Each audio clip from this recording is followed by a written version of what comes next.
Do you sometimes wish that there was a suction, like a vacuum powered suction, attached to your mouth so that you could eat a lot faster?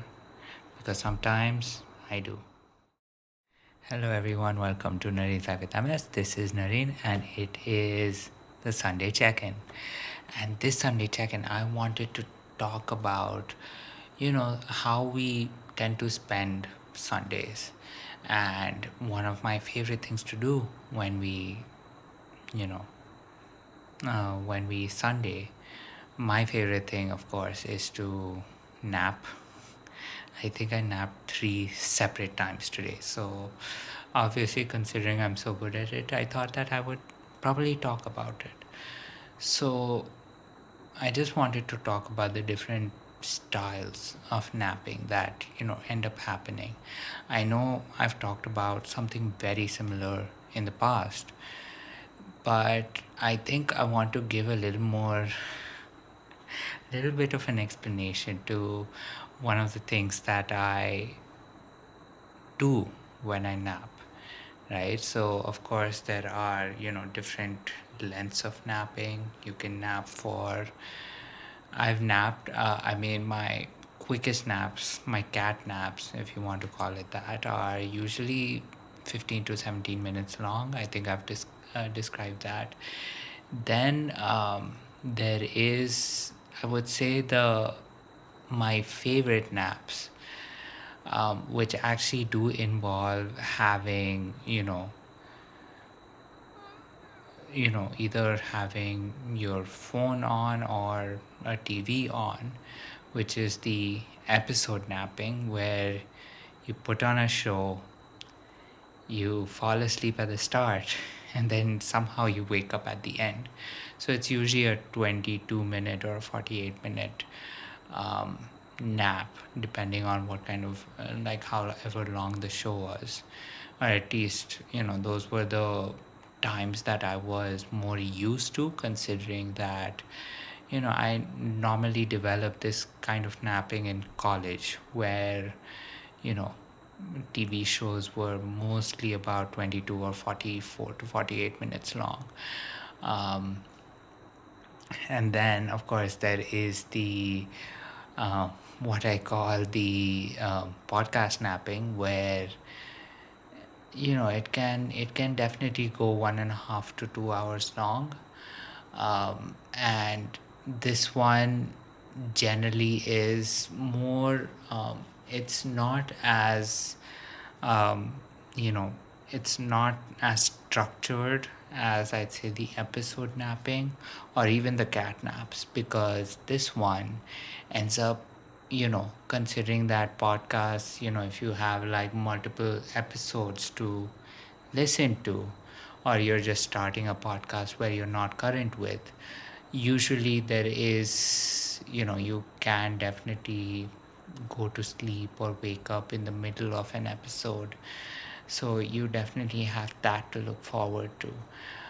So that, I'd say, is another form of napping. And then, of course, there is, and this one I sometimes actually feel a little sad about, because it really goes on to show how tired I sometimes get, which I would just say is, the fatigue napping, where you don't need any sound, you do not need anything, you just need a place, right? You can do it on a chair, you can do it while lying down, um, because this is the kind of nap where your brain just wants to shut down, right? Go on standby for a certain period of time, right? Sometimes that certain period can be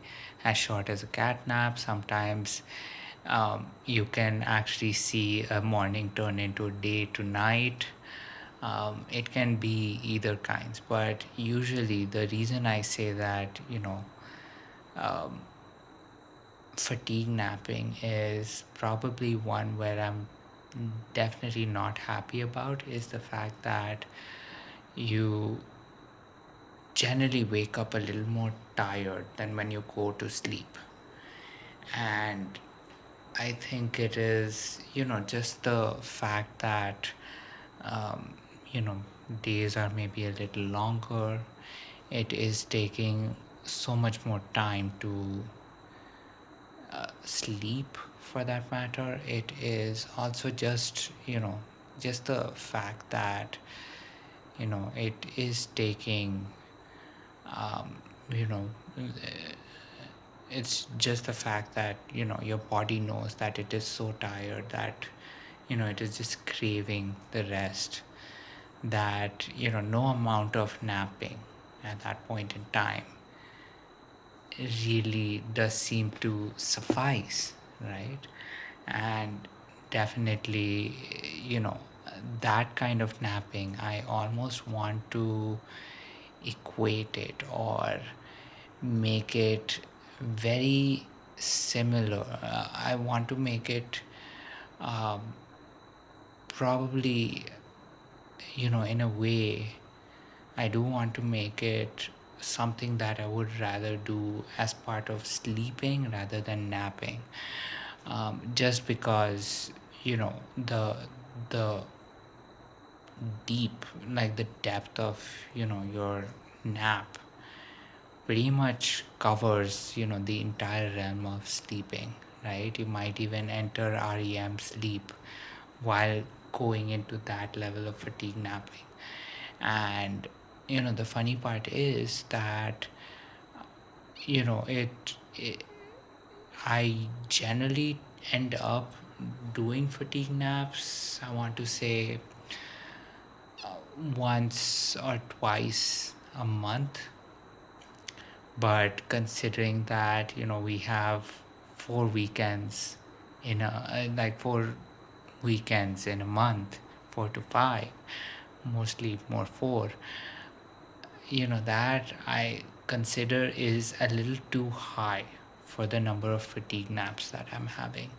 And that is why I actually wanted to talk about napping as such, because while yes, I know fatigue napping will it can definitely be called sleeping more so than napping.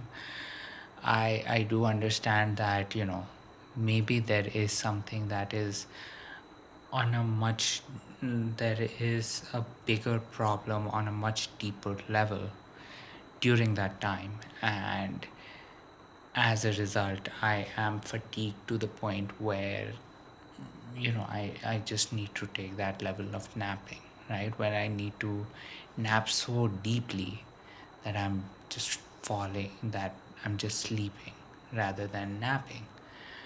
So I actually wanted to ask you whether you also experience the same kinds of naps that are pretty much out there, right? So, I've talked about the cat nap, I've talked about the um, TV episode nap, I've talked about um, the podcast naps, and then, of course, the fatigue naps. And I'm pretty sure there are so many others, which you can definitely give examples of naps that you end up taking during your weekend, so that um, you can definitely recuperate, because you know at the end of the day, um, you know at least right now, considering that I am facing a little more issue with walking.